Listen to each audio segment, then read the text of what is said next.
Welcome back to Domino Theory, the podcast at the crossroads of business, media, and politics. I'm Christian Whiton in Bangkok today, joined as always by co-host Mark Simon, who comes to us from Taipei. And our guest today will be Garrett Exner of the Hudson Institute, where he's an adjunct fellow focused on foreign policy. Previously, he was a military legislative assistant for Ted Cruz, senator from Texas, who's in a re-election fight of his own.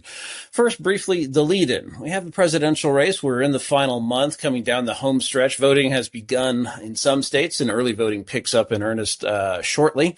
You have a tightening race, too, where Donald Trump is closing the gap, seemingly, or at least maintaining a narrow gap among the national polls, and doing very well in the swing states he has to win. He only has to pick up one of the blue-leaning swing states of Pennsylvania, Michigan, or Wisconsin, and seems to be in a very good position in the Republican-leaning swing states that he must win: North Carolina, Georgia, Arizona. I should put up Nevada as a Democrat-leaning swing state as well. And internal polls and even some external polls now have him up in Michigan. Previously, he was up narrowly in Pennsylvania. Of course, you get some outliers that show him behind.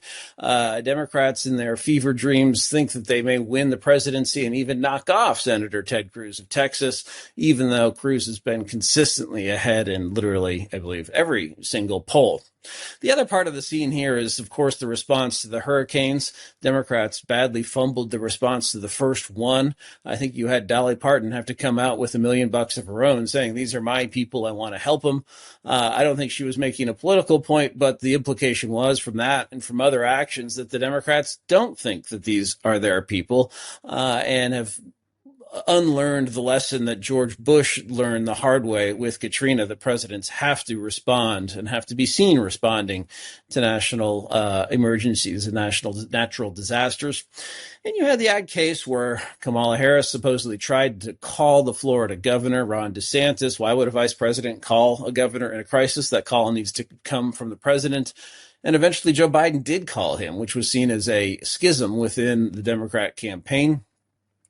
Just a general sense that the Harris Waltz ticket is not using the most of this last month or the last month up to this point, whereas the Trump campaign has been connecting with voters in a feeling that is somewhat similar to 2016. Then, of course, there is one Asia element that has finally come into the campaign. I wish there were more China policy, of course, as a policy wonk. But Kamala Harris was asked on 60 Minutes about her policy toward China and Taiwan, and she reiterated that her administration would support a one China policy, even though everyone can see there are many Chinas, and not just the one controlled by the CCP, and basically said Taiwan can buy the means of its defense, but that she wouldn't necessarily commit U.S. forces. This is interesting, since Joe Biden himself said on multiple occasions he would defend Taiwan. He was walked back from those statements, sometimes before he left the podium, by his own staff. But it was an interesting sentiment, and apparently that is now gone from the Democrat side of things. And even though Harris doesn't really have a coherent foreign policy, much less an Asia policy, the establishment has at least hammered into her mind that catechism that we believe in one China and, the other bells and whistles, which essentially amount to strategic ambiguity. That's the lead-in.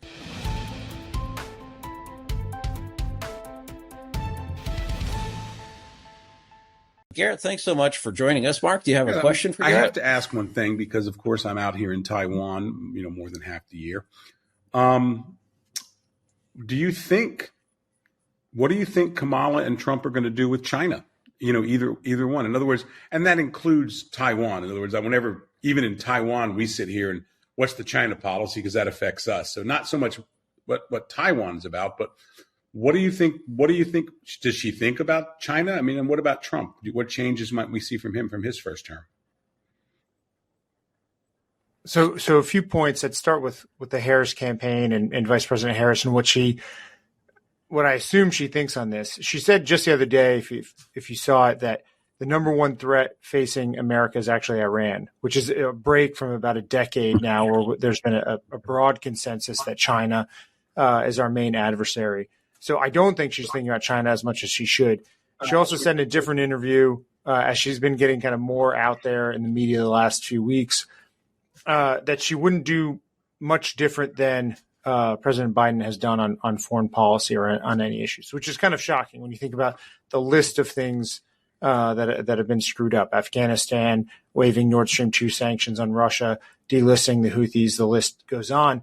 But her idea that she wouldn't do anything different from Biden on foreign policy should speak volumes for China, because this has been almost 2.0 of the Obama administration, where China gained a lot of ground and a lot of territory, particularly in the South China Sea, and became very aggressive during the Obama years. They've done it again now, and we're seeing kind of their aggression on the Philippines in particular.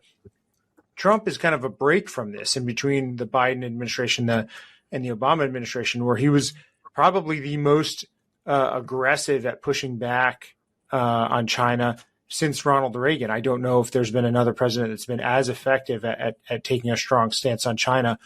So I think, if I were China, I'm looking at this and my money would be on Harris. That's their horse in this race that they want, because they get what they have right now, which is free reign to do whatever they want to do in the South China Sea, and maybe go after Taiwan in some kind of coercive way. In Taiwan, when you're here, I was at my cigar club last night, and then when you're around and seeing people, the number one question is who do you think's going to win? Who do you think's going to win? Most of my crowd, even though they're DPP, they're a little bit, and KMT, they're a little bit hard line on China, and I think they agree with you. They think that basically most of the people over here who follow China, Harris is the preferred candidate of the Chinese. I think Putin is Putin wants Trump. I think he thinks he can get a deal out of him. But certainly the Chinese, that's a really good point you're making. I don't think in America we've quite figured out or paid attention to the fact of how far the Chinese are pushing the Filipinos. And, I had an interesting conversation the other day with, about a couple of weeks ago, with an American diplomat. And he was saying the Chinese don't think we'll fight for the Filipinos. They actually think the Filipinos will be left on their own by the Americans, which I think is an incorrect statement in how things happen because of the way they'd have to engage the Filipinos. But we're pretty close, in my mind, to watching the Chinese put troops on some of these atolls, or try to, again, forcefully, and then basically take them and do a Crimea. In other words, just basically take them and put their maritime people out there and see how it works. But yeah, I think it's a massive problem, the way that the Democratic establishment views China. And they also have dined out a little bit. I think, in fairness, they have held to some things in Trump. In other words, they've been a little bit harder on a few things, and you thought they would go back to pure Obama. That's the perception out here. But they keep saying we're doing the same thing as Trump, and they're not. That's the funniest thing about it. In other words, it's an amazing dodge. If you see that all the time, it's like, well, we're really the same policy as Trump. They don't mind saying that, but they're not doing it. And I think the embarrassment that was at the end of if you remember Obama sitting on the tarmac waiting forever, and they won't bring the jet bridge out for him when he went to China.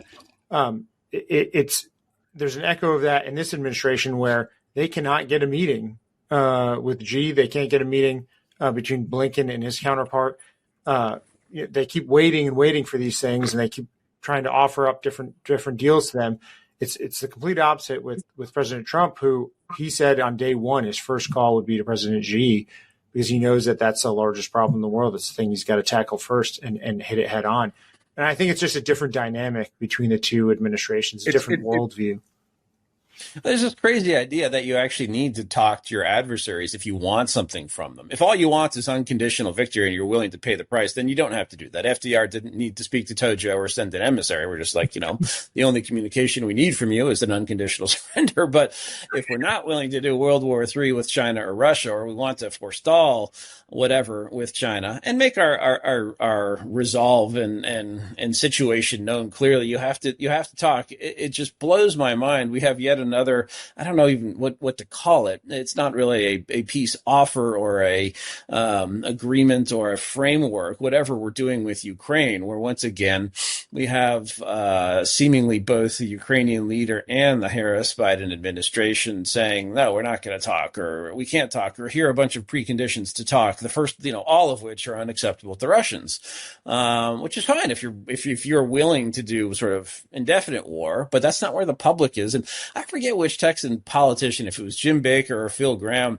said something where just say, if you're in a campaign, just don't say anything that would harm your campaign. And you're sort of thinking, well, no, duh, why would anyone do that? But people actually do say things because it's just, what they believe, or because of ideology, or because of a small pressure group. Why would Harris actually come out and say one China at this point? I mean, who was agitating for that in the United States? This isn't 2016 or 2012 or 2008, where a lot of people are still, China's peaceful rise. We can only guarantee China will be an enemy if we make it an enemy. The public is not there. They have sort of seen China for what it is.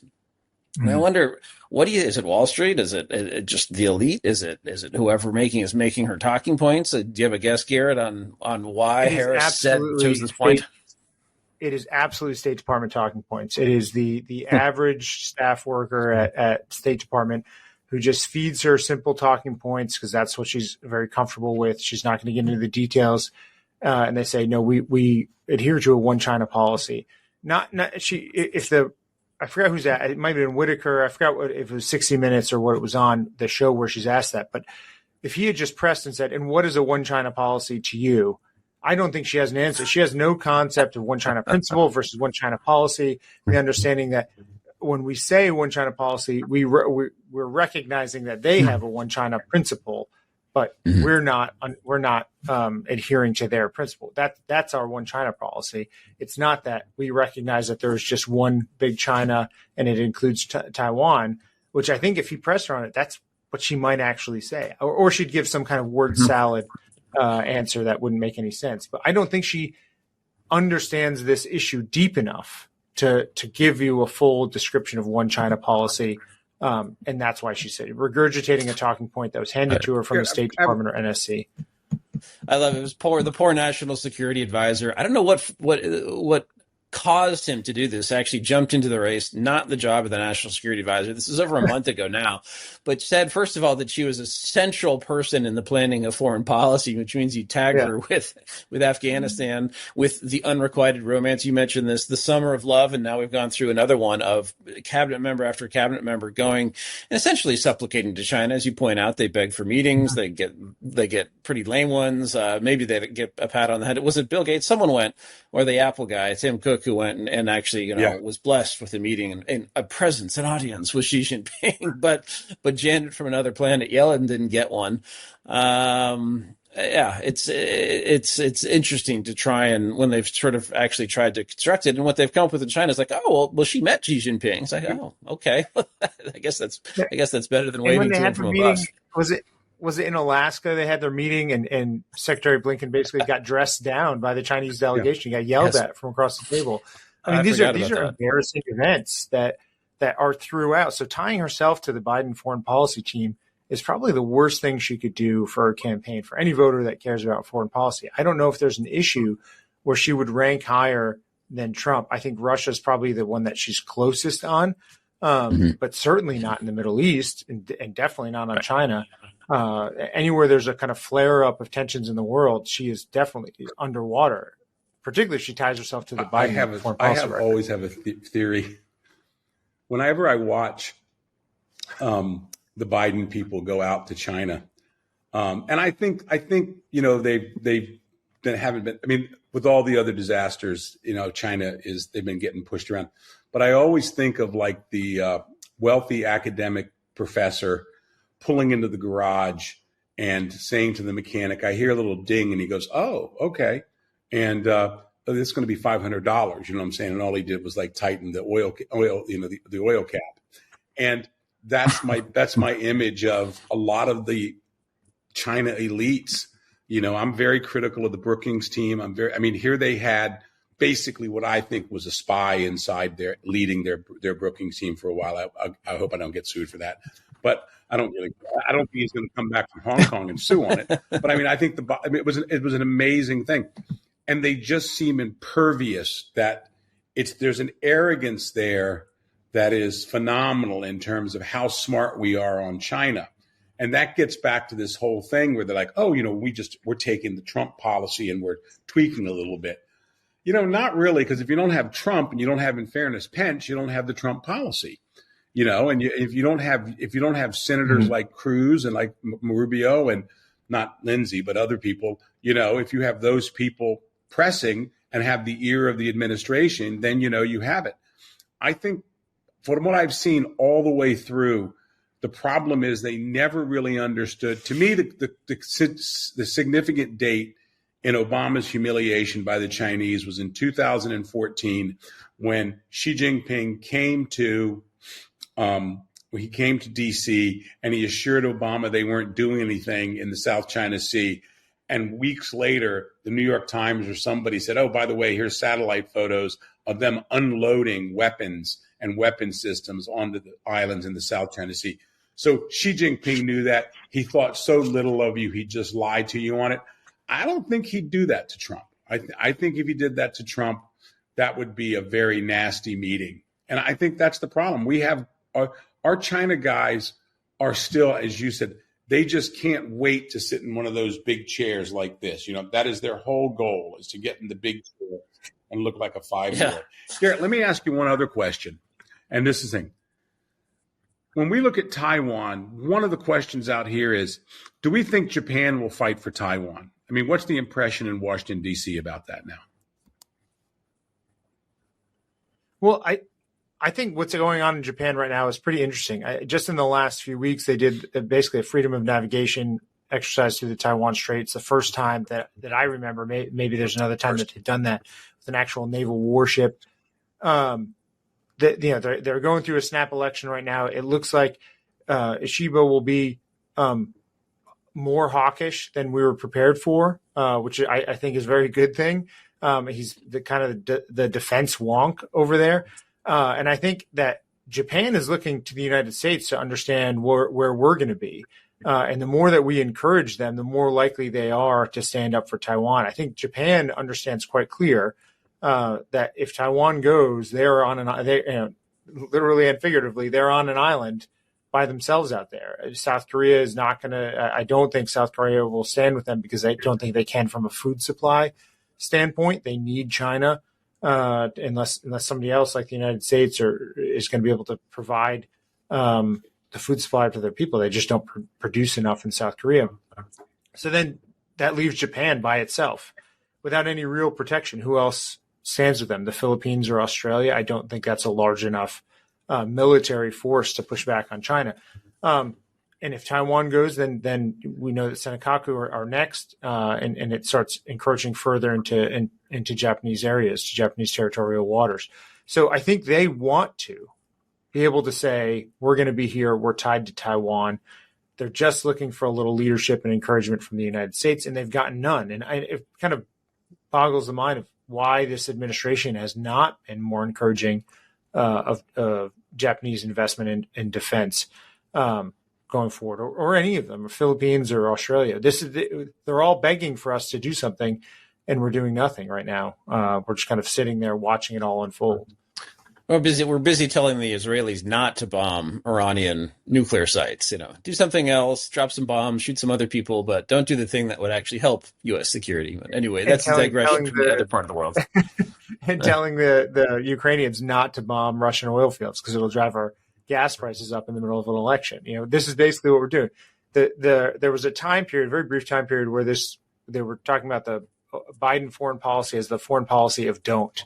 Of just going around and telling people don't do things. We're all fathers of children. We know what that. We know how effective that is. Don't. Yeah. You guys have younger children than me. Let me tell you, saying don't to a 17-year-old daughter is it's like that's like do. Raise this the Matador's red flag. Can I ask you, because you know Korea pretty well, and so when I'm out here, the thing is, I'm very fortunate. In that I used to work for Apple. We had Apple Daily, so a lot of people. And now I could tell somebody I'm going to wear a name tag that said I used to be. You know what I'm saying? I used to be the head of it. So you used to be like if you're the publisher of the Washington Post, guess what? You get invited to really good dinners. People have now figured out I'm not there. But the nice thing is all the retired guys still like me. And in Taiwan, they've all got their hand in there. There is a feeling in Taiwan about the Koreans that what Garrett said, that they're not going to come out. In other words, just let's stop. In other words, we keep hearing these announcements in Taiwan about Taiwan this and that. I mean, Korea this and that. I mean, is there any sense that you have as dealing with Korea a lot? Are they even worth the time when it comes to? I think the team in Korea right now is very pacifist. I think they lean pacifist. I think the population, they're reflecting the sentiment of the majority of the younger population. The older population, I think, understands what it's like to be in a war and to face down communism and have to stare this down, this threat. The younger generation, similar to what we see in Western Europe and in the United States, has this kind of idealistic view that if we just live in peace, war won't come after us at any point. And I think for some reason that has taken hold in the younger generations in South Korea. And it's reflected in the administration and their foreign policy endeavors. As everyone's trying to rally around, the China problem, South Korea is still having longstanding fights with Japan over issues from World War II, which I think is entirely unhelpful. Not to say that we need to, gloss over these things, but they should be brought up behind closed doors, address them with the Japanese delegation when you have the opportunity.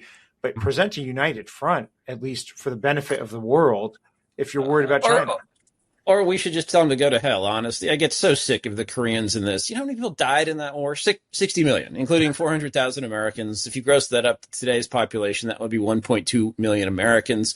And we're still talking about comfort women, and I'm very sorry for what happened to them.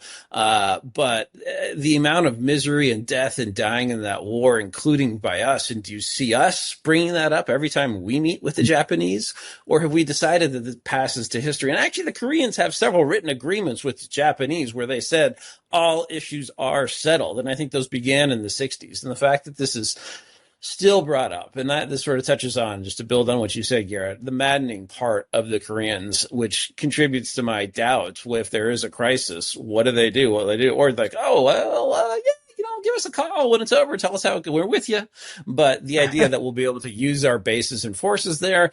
Also, the forces they've gotten better, but I think still misconfigured, if you will. Still more of a focus on a heavy army presence. And that's sort of the army's, one of their, like Italy, places through which you rotate. And you're like, okay, is that really what you want if you're going to try and deter a war with China? Not totally. Well, and it's funny what you mentioned about they just like to sort of assume that if they're pro-peace, then peace will happen, forgetting Trotsky, who said, if you may not be interested in war, but war is interested in you. Or the comedian Yakov Smirnoff, which is, in Soviet Russia, party comes to you. Well, war may come to you, whether or not you want to go to it. But flipping the topic a little bit, Taiwan. We talked about how privately Asian governments pretty much want Trump elected. I think Japan clearly, and they're not even that coy about it when you talk to them, maybe not on the record, but they're expecting and hoping for that. I assume in the Philippines, it's something that they hope and like, and sure, they certainly love some celebrity politicians. So Donald Trump, just because for the same reason people read the New York Post, is they want interesting things. But Taiwan, interestingly, Mark, while you're there, do you get the sense that the country's always been left of center? The KMT guys are they're looking for anybody whoever they think China wants, the KMT guys want. Now, there is two different KMTs here. There's the younger guys. I know a lot of them. And they would be the guys who I think if Taiwan Taiwan was invaded, I think they would be the guys that fight.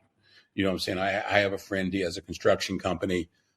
He's very KMT, but he hates who they nominate all the time. But on the local level, you have to understand there's two KMTs. There's the national KMT, and then there's the guys in the mayor's races and all that stuff.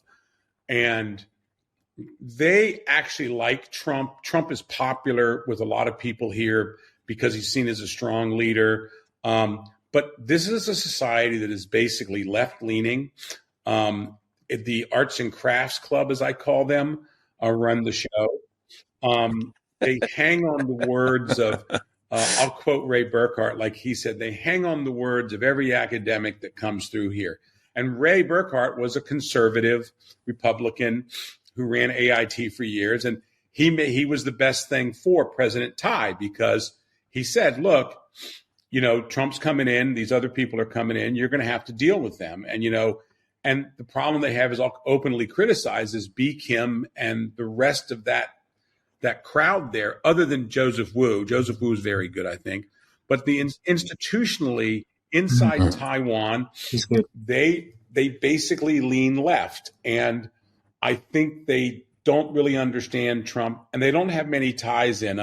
Phelan from Politico hit a nerve. I don't know if you saw that, but from Politico hit a nerve when he wrote that the Taiwanese don't have any contacts in MAGA, which of course they responded, of course we know McFaul. And of course we know, of course we know we know McFaul. And of course we know, every Republican who's not MAGA. And, we're big fans of Liz Cheney. I mean, so that's what it is. But Taiwan is a left-leaning society. In many ways, look, there's 26 million of them. They have every problem that every country in Asia has. And, they shoot themselves in the foot all the time. The big issue here now is energy power. If you want TSMC, NVIDIA, AMD to grow, they're going to need more power. So what are they doing here? They're shutting down nuclear plants, and they're into that. The other thing that does hurt here, it means a lot, actually. People don't really realize this. Expatriate communities mean quite a bit because that's who the first people they deal with. The expatriate community in Taiwan, I think there's like 5 Republicans you could put us in a booth, at the diner. I mean, everybody here is left of center.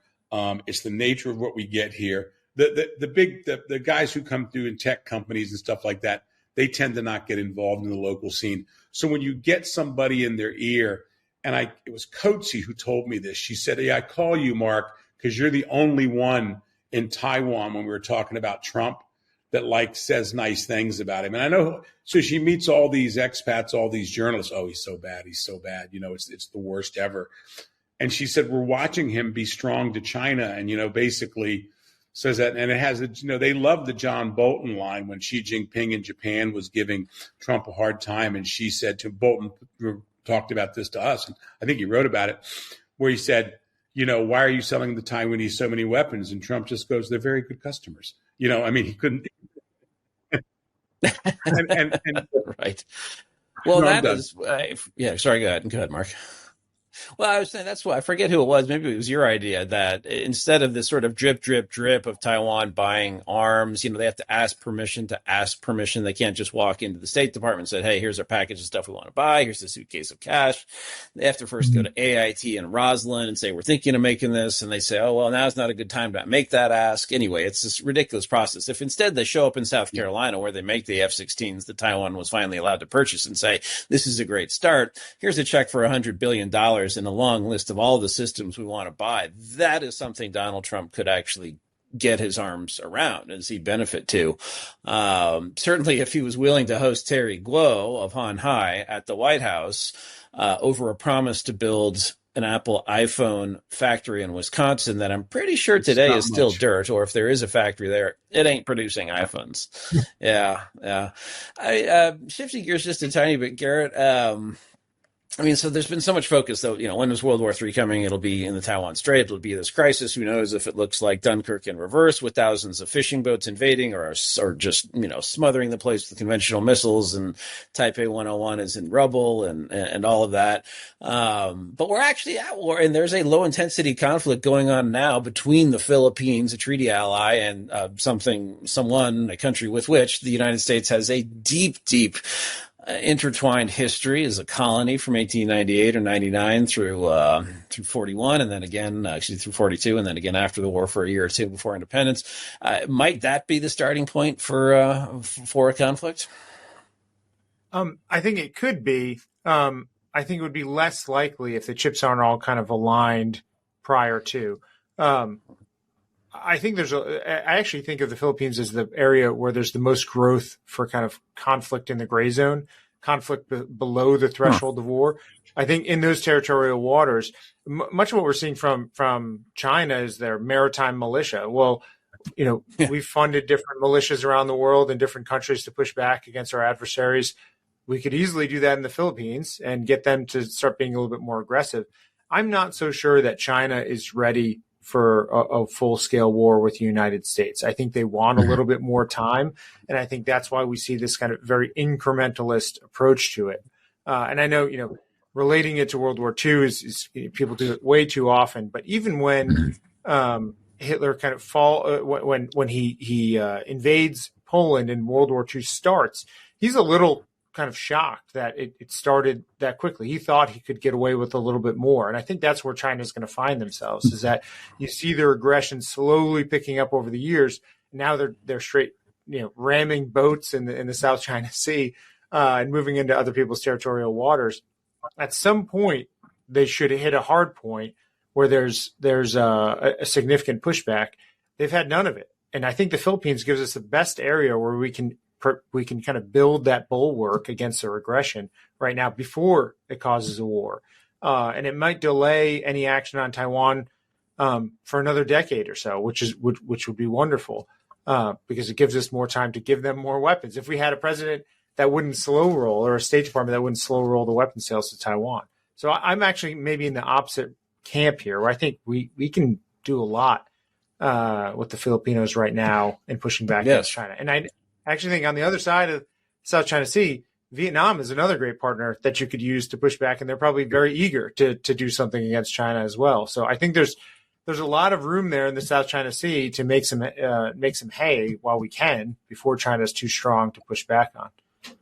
Well, Mark, the new Japanese prime minister, heir apparent, has called for essentially a NATO just not in name. And of course, this idea has been around for a long time. A NATO for East Asia, that would actually require additional revision of the Japanese constitution, which is doable, but it took 20 years the last time to get them to where this point is. But could you see a situation where we have a joint command or something that's less formal with Vietnam, with the Philippines, with Taiwan, with Japan? It's gone far enough where I've actually heard serious discussions about joint crewing of ships, because the Japanese have plenty of officers. They can get officers out there.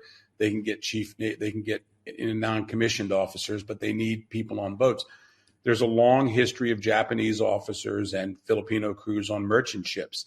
And the idea of the Filipinos and the Japanese working together, the only thing is that you then have a warship, let's say these are serious people who are having these discussions. What do you do on a warship when a Japanese warship is down in the Philippines and the Filipinos are attacked, and 2/3 of the crew is Filipino, and they want to attack back, but the officers don't want to? In other words, are you setting up a mutiny? I know that sounds far-fetched, but in a wartime situation, bridge control, bridge command.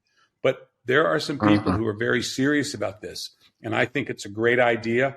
I think it's something that we're going to see probably on Coast Guard ships first or something like that. We have the exchange. But here's the thing about the Filipinos. Being married to one, and also having property there and living there for 4 or 5 years and working, with them. Actually, our business did take us in contact a lot with the Filipino military. The Philippines has the same problem as a lot of places. The military is a little bit corrupt. It's got a few things, but the military, the Filipinos will fight. There is something about that culture. Well, they will fight, and people always say that, but it's like, look, if you went to the South and you said it's football territory, you went to Texas and say it's football territory. It's part of the culture. The Filipinos are not going to go out and expand. They're not going to go look for a fight, and they'll take a lot. But my personal belief is right now, after talking to, I'm very fortunate that when I lived there, I got to know a lot of people. I think Bong Marcos might still recognize me from the cigar club, you know what I'm saying, and things like that. But, I was speaking with a former senator the other day. She came through Taiwan. She was here and just happened. She knew I was here. She reached out and she made the comment to me that she's getting pretty damn sick of the Chinese and all this, all this bullshit. And excuse my language. And she's not the type of person who would make that comment. She's not a real foreign policy engaged person. And then I just had this long discussion with her. And I think the Filipinos, the concern now inside the Philippines is anti-Chinese violence. In other words, for the Filipino Chinese, they're now worried that this is ramping up against them, as we saw in Indonesia in '98, going way back. I think the Chinese have picked a fight here for limited gain, and they're just doing it because they can bully people. I think they actually look at the Filipinos. It was very interesting to listen to. I don't want to give the name out, but he said he thinks the Chinese do not think the Americans will fight for the Filipinos. And it's a very racial outlook. They just don't have any idea of the history. It's that closed-in Chinese mindset.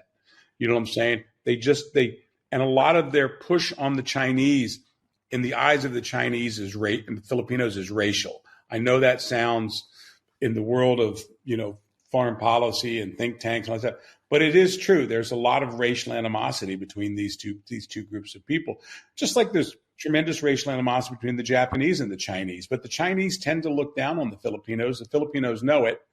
And I do think, if $100 million which would probably give you 50, 60-foot boats, you know what I'm saying, with reinforced steel hulls that could do 55 knots, I think that would change everything in the South China. And I think we don't. Just whalers with machine guns, basically. Yeah, that's what I think. I don't even think you need reinforced armor on these boats. I think just small fishing boats, armed to the teeth, and go out there and wreak havoc. And I don't think you're going to see the Chinese push as hard. There's also something that doesn't get brought up a lot, is that there's just a large, very, very large diaspora in the United States of the Filipino community that has very deep ties with the Philippines. They go back regularly. A lot of them go back money. There's a huge amount of remittances. It's also one of the top performing demographics in terms of median household income in the United States. I think the Filipinos are maybe 3 or 4, somewhere in there, 2 or 3. So I think it's actually a very powerful voting bloc in the United States that would cause an administration to take anything that happened to the Philippines very seriously. There's almost a case that they'd have to take it more serious than Taiwan for a number of issues, because I think there's a lot of voters in America that would get very upset if something happened, if there was any kind of conflict surrounding the Philippines. My last thought on this is, the best line I heard on this was from a Singaporean guy, and the Singaporeans know the Philippines pretty well too. And he said, I thought it was really, he goes, look, the problem the Biden administration has is they keep sending the Chinese the message that, don't cause too much trouble, ram a boat now and then, make it, don't do, but keep it in check. But they're also sending the message to the Filipinos that we're not going to come and help you. So you got to take care of yourself. And I think what people don't understand is, look, the Filipinos, they may only have rocks, but they will stand on that beach and throw rocks. And there's all kinds of conspiracy theories about how the U.S. is telling the Filipinos, and of course, I believe it, just like they tell the Israelis, don't do anything. I think these Filipino commanders down there, these regional guys, I think they're going to start. I think if they keep getting pushed and if they get a little bit more equipment and a little bit better, I think we're going to start seeing, just toy drones coming out with grenades, doing some things. Actually, go ahead. Sorry. You could even if the United States just said we're going to put U.S. advisors on Filipino Coast Guard ships that remain in Filipino territorial waters, we wouldn't even have to put the advisors on the ships. Just saying that should be enough to kind of scare the Chinese off, to say we don't want to ram a ship and possibly hurt an American sailor who's now on one of these boats out here. But we're not even willing to do that. We're not even willing to do an information campaign to try to push back on Chinese aggression. We're doing absolutely nothing.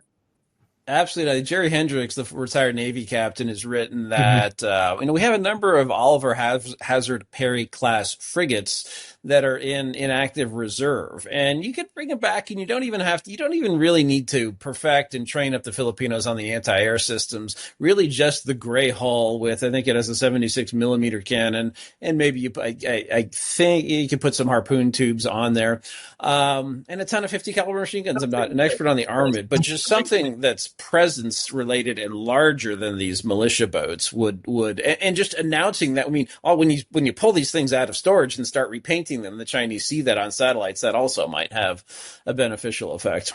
I'm going to get in trouble. Garrett, biggest problem we have, please go ahead, finish the thought. Naval projection in right now is in part dealing with China, the U.S. Navy. In other words, I hate to say it, their senior leadership is incredibly engaged with China in a manner, and they always say, well, we're the ones that have to fight them, so we have to take care of it. It's like, yeah, but you're also the ones that keep inviting them to like change of command ceremonies in Hawaii. Every time you come in, Harry Harris was the last guy who I really enjoyed out here, but I see some of the statements that come out of the chief of naval operations where she just released her big thing on her big paper on spending for the Navy. And it's like, basically it was, we're not spending, you know what I'm saying? And China was not mentioned at all. Whereas I just remember, I'm an old man. I remember, like, if you wanted to get budget, you told everybody how evil the Soviets were. And our Navy now is saying, oh, we love the Chinese. And these are the same people that we can't have the Taiwanese participate in RIMPAC, our Pacific exercise that is meant to respond to a crisis with all of our partners, which is an exercise entirely built around the idea of a Chinese invasion of Taiwan. And we don't let the Taiwanese participate because the Navy says that would be too provocative, I'm sure. Right. Now, the F-16s we're going to sell them, I don't think will have Link 16 either, which is, the most basic and rudimentary so they can't data talk sharing. To us. Yeah. So we'll be using, like, literally, pick up the radio, AM, FM, a semaphore, with the old, the thing with the light. Garrett, we know you have to go, but just quickly before you do, having spent some time on the Hill and seen the political side of the Senate, if Trump wins, which is still a big if, but if he does win, it's not the end of the fight, just the beginning. I worked on the Trump transition and was early in the State Department working on confirmations, beginning with Rex Tillerson's and going on down. And it was tough. Republicans did have a majority. It was narrow. People were shocked and upset that Trump had won. And, once you get below that cabinet level, the press loses attention and there's a lot of opportunity for tomfoolery, by Senate staffers or by dissident members. I guess the question is, what's your outlook on the Senate as far as Republican pickup? And do you think it'll be quite difficult for Trump or as difficult for Trump to get people confirmed and in place into a new administration? Or do you think they've gotten some religion and will do this better, both on the Trump side and on the Capitol Hill side? So I'll start with the Senate outlook. I actually think the Senate is probably where most pollsters, Republican-leaning pollsters, are most bullish. They're picking up West Virginia for sure. That's a Republican pickup. Montana, the Republican candidate there is leading by about 6 to 7 points in almost every poll that comes out. Trump looks like he'll win that state by 20 points, meaning that John Tester would have to make up a 20-point difference in split ticket voters. That's not possible. People do somewhere between 2 and 4% split ticket voters. I also think that same math doesn't bode well for Sherrod Brown in Ohio. That Trump is going to win Ohio by around 9 points, maybe 10 points. And then Sherrod Brown's got to make up those votes. That's going to be around 1 million votes that he's got to get split ticket voters that are going to vote for Trump and then vote for Sherrod Brown. I don't know how he does that. I know he's leading in some of the polls by about 2.5%. That's within the margin of error, but there's a high likelihood that you could see a GOP Senate as the high. I think one of the pollsters I was reading had it around 84% chance that it's a GOP Senate. That's the All right. Senate side. And just to interrupt you, that would mean Sure. 52, assuming Ted holds on in Texas, which we assume, and Rick Yeah. Scott holds on in Florida, which we assume. So still tight, but I mean, hey, it's better than being in the minority. And sorry, that's please 52 proceed. with Montana and West Virginia, right? That's what we're saying, right? And then Ohio, yeah, and Ohio, okay. And then Nevada's close. I don't know. I don't know how we lose Arizona, but we're gonna likely lose Arizona. That seems I don't know how we've done this ourselves. His name's Donald Trump. It is. We just can't seem to figure it out. He's also made Georgia a swing Trump state, has a but real water under weakness the bridge. in dealing with the Laura Loomis of the world, the Marjorie Taylor Greens. He does not. In other words, if it was a guy in that position, Trump would pick up the phone, be Trumpian be like a Trump, and get rid of him. But there's a thing about him. I've noticed this with him. Anytime he's up against, and I've seen it time and time again, he's up against. I think he whatever it is, he just makes a mistake. But like Carrie Lake, I know that situation. She could have been told not to run. Trump could have told her not to run, but he was in one of his little moods, you know what I'm saying? And he didn't want to do it. That seat, we're going to put in probably the most left-leaning senator in the country is going to be in that seat. And it's like the people of Arizona are going to wake up, and when they're listening to this guy, because he's going to go full nuts once he's in, Mm-hmm.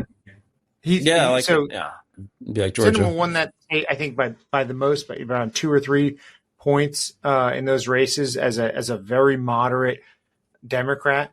And Ruben Gallego is leading by 7, 8, 9 points in some of these polls, and it's unfathomable that I don't think they want him. I think they're just turned off by Carrie Lake for whatever reason. And I saw her give a very good policy answer on an issue, and it almost seemed like she just couldn't help herself but going into kind of just like social media talking points is what I would put it into, where she was on this train of thought of she revealed that she knows this stuff. She can talk about some of these policies in an effective way, and then went right into Twitter world kind of attacks on the opponent, which I think is what turns off the kind of moderate Arizona voter.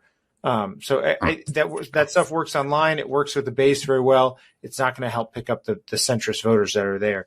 All that to say that I think there's a slim majority for the GOP in the Senate. And I do think that the Trump team has done a tremendous job of outreach, around the country to try to gather names, vet people early, and get ahead of things on going into a potential transition team, so that they'd have a roster and not the high levels. The high levels, I think those will all shake out based on what Donald Trump himself wants, but really trying to fill in the lower level staffers that, I was in OSD policy during the end of the Obama admin and then through 2 years of the Trump admin. So I saw the transition, and it was a trickle of folks coming in at the lower levels for a while. I think that, people were waiting for the big names to get in there.